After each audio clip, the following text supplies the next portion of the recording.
মানুষের সময় জানবো এটা কিছু নাই, একটা চেহারা সাজানোর জন্য সারা বেলা পার করে দিতেছে। গরমে মরি আমি। এই তুই এটা কি করতেছিস? গাড়ির ফুল খুলে তুই সেলফি তুলতেছস? যা গাড়ির ভিতরে গিয়ে বস। খালি সেলফি আর আরেকজনের তাড়াতাড়ি করা। এই যে আমি চলে আসছি।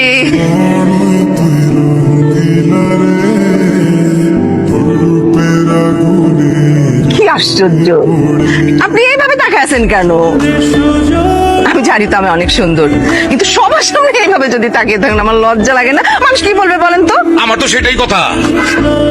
55+ একটা মহিলা কেন 15 বছরের বাচ্চাদের মতন সাজগোজ করবে? হ্যাঁ, মানুষ কি বলবে তোমারে? আব্বা ভাই কি হয়েছে? নিজের পায়ে দাঁড়ামো করতে করতে তো চুলে পাক ধরে গেছে। হ্যাঁ, বহুত কষ্ট করে একটা বউ জোগাড় করছি, কিন্তু তোর জন্য তো মনে হইতেছে এই বউটা এখন ভেঙে যাবো। আর যদি ভেঙে যায় তাহলে কিন্তু তুই জীবনের বিয়ে করতে পারবি না, চিরকুমার থাকতে হইব। কি বলেন না বলেন, বউ ভাববো কেন? 8টার বড় যাত্রী যদি রাত 12টার সময় যায়, বউ কিসের আসে থাকবো? বউ তো আরেকবারটার সাথে ভেঙে যাবো। কেন কি বলেন না, আমাদের দাঁড়া করে রাখছেন কেন? না না না বিয়াই, কাহিনী কিসের? 10,000 20,000 তো আমরা মানবই না। বড়ের বয়স 40, পুরো 40,000 টাকা গুনে দিতে হবে। আপনার মাই কি আপনার গুড়া মাছ খাওয়াই নাই? হ্যাঁ, আমি কি কর? আপনি কি রাইট করার রোগ আছে নাকি? আমগো বড়ের বয়স 40, পরে দেখে কি 40 মনে হয়? বরের গোপের যে অবস্থা দেখে তো 45 বছর মনে হয়। আমি আরো 5 বছর কনসিডার করে দিছি। তোর আমি আগেই কইছিলাম গোপটা কাইটায়, তুই কস না আমার মা কোনটা লাগে, তোর কোনটা লাগে? কি অপমানটা করতেছে? দে আমার 40,000 টাকা দে। 40,000 দেবো কেন? আমার বয়স তো 35। এই যে 35, বর নিজে স্বীকার করছে তার বয়স 35। তার বয়স যেহেতু 35, পুরো 35,000 টাকা দিবেন। এখন আপনারা সিদ্ধান্ত নেন, আপনারা 35,000 টাকা দিয়ে ভিতরে আসবেন না বাইরে দাঁড়ায় থাকবেন। হারাম দেখতাছি, 35-এর ব্যবস্থা করতেছি, দাঁড়ান। টাকাটা দেন। টাকা দিচ্ছি, টাকা নিয়ে আমাদের জবানের দাম আছে, ধরেন এই যে টাকা।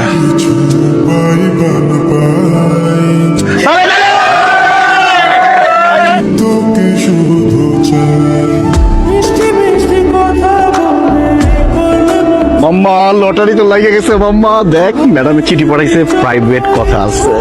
মামা লেগে গেছে তোমার লটারি বুঝছি, কিন্তু একটা কথা সবসময় মনে রাখবা, যে একটু সব করে হাতটা ধরে লাও না, একটু রয়ে আসো। বাচ্চা মাইয়া খুব সাবধানে।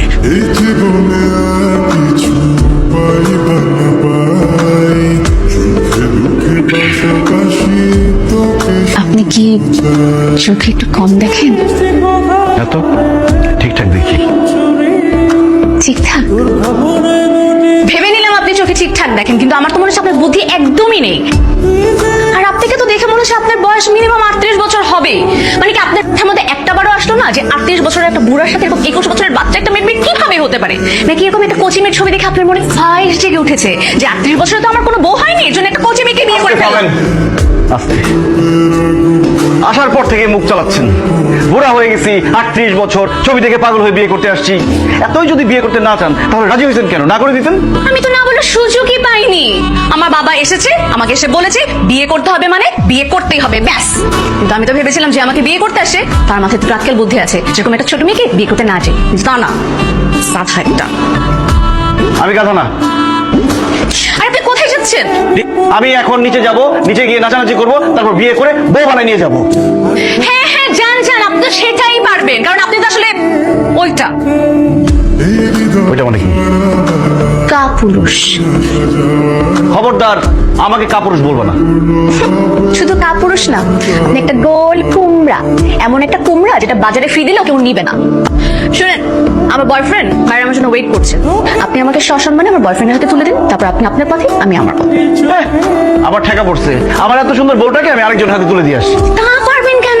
আপনি তো তা পারবেন না। আপনি একটা কাজ করেন, আপনি এখন চুরি পরে বসে থাকেন, কারণ আপনি তো কাপুরুষ, আপনি তো সুপুরুষ হতে পারলেন না। শুনেন, আপনার জীবনে একটা সুবর্ণ সুযোগ ছিল নিজেকে সুপুরুষ হিসাবে প্রমাণ করার, কিন্তু সেটা আপনি করতে পারলেন না। আপনি কি হলেন জানেন? আপনি একটা ভিলেন হলেন। ভিলেন তো হলেন, তার মধ্যে আবার কাপুরুষ হলেন। আপনি কিন্তু কিছুই হবে না। বাস,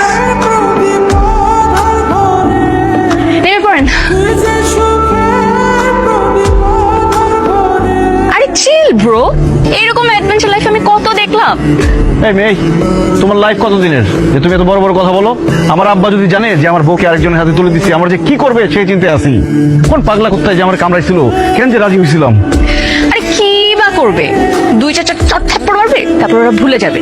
কিন্তু আপনি আজকে যে সুপুরুষের পরিচয়টা দিলেন, এটা আপনার আজীবন মনে থাকবে। তা তো মনে থাকবেই। আমার নিজের বউকে আরেকজনের হাতে তুলে দিচ্ছি, মনে থাকবে না? সারা জীবন মনে থাকবে।